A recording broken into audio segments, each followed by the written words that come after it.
You check your phone 40 times a day, and at least 10 of those are to see if something has changed. A text, an email, a sign that the thing you've been waiting for is finally on its way. That constant checking is doing more damage than you realize. It's actively pushing your timeline further out.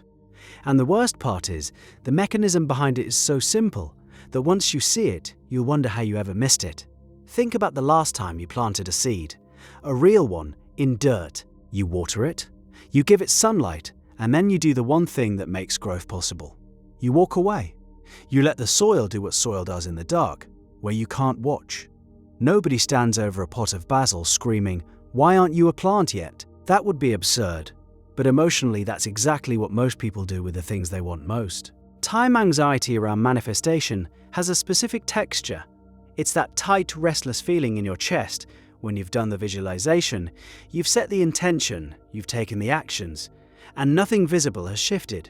The calendar keeps turning, your inbox stays quiet, the opportunity stays theoretical.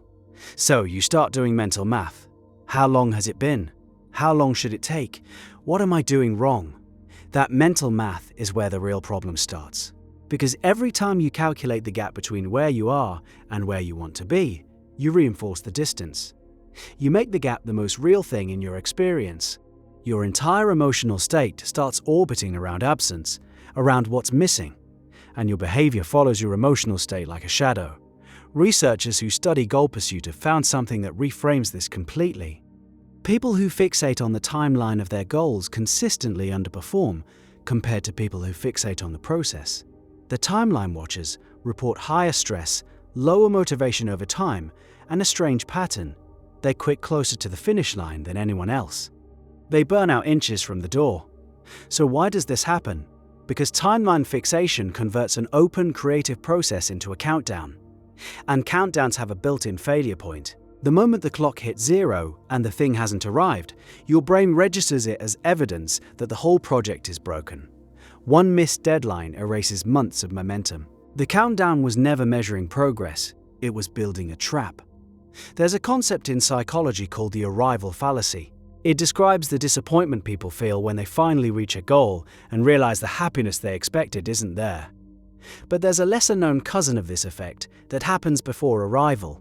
Call it the departure fallacy, the assumption that because you can't see movement, nothing is moving. You interpret stillness as stagnation, and that interpretation becomes a feeling, and that feeling becomes a decision, usually the decision to stop. Picture a cargo ship crossing the Pacific. For days, the view from the deck looks identical.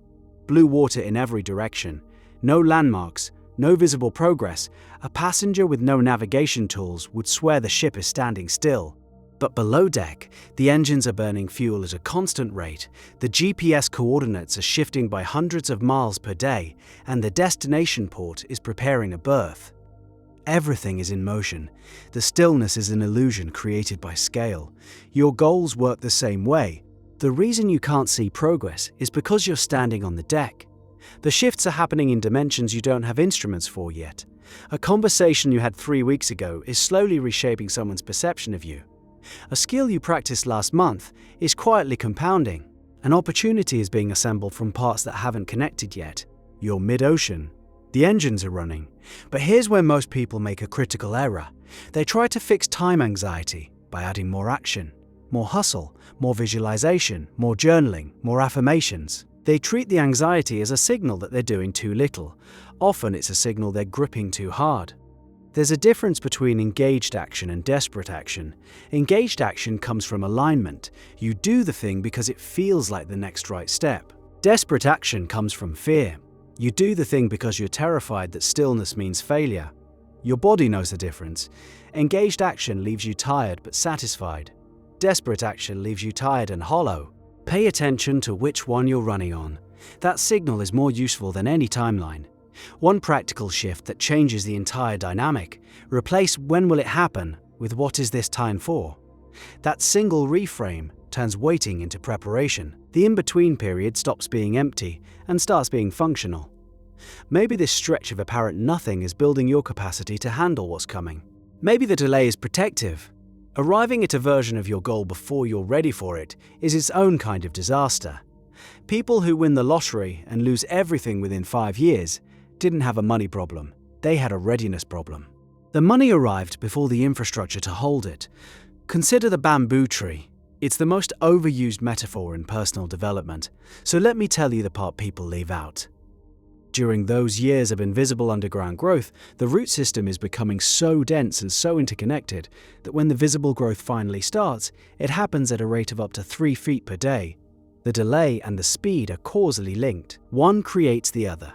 A shallow root system would produce a tall, fragile stalk that snaps in the first storm. The waiting period is engineering structural integrity. So what do you actually do when the anxiety hits at 2 in the morning and your rational brain is offline?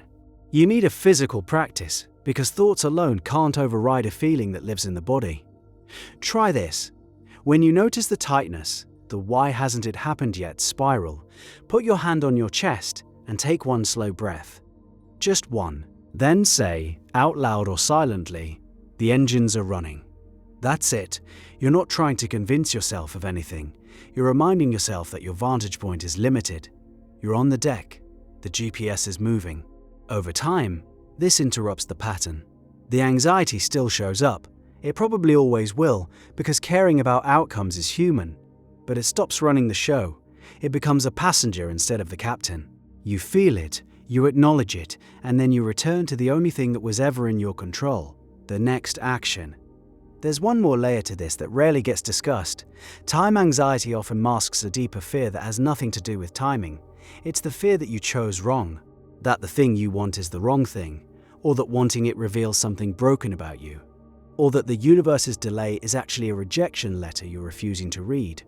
This fear hides behind clock watching because clocks feel objective. "It's been 6 months" sounds like a fact. The real sentence underneath it, "maybe I don't deserve this," is too painful to say directly. If that resonates, the work shifts. The work becomes separating your worthiness from your timeline. These are independent variables. A surgeon doesn't become less skilled because the surgery takes 7 hours instead of 4.